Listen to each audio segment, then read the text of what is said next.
I have been seeing so much weird crap floating around about local SEO that I just had to make a video. And I haven't made a video in quite a few weeks.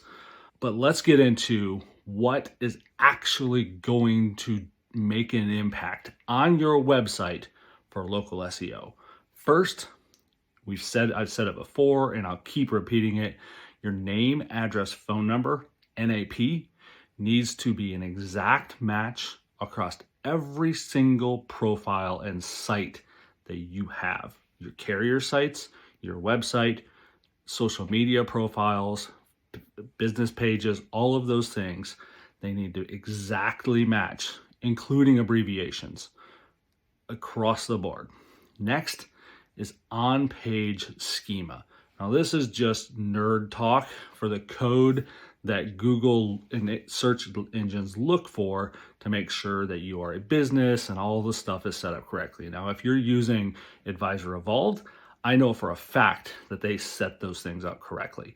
If you're running your website yourself, hopefully it's on WordPress, right?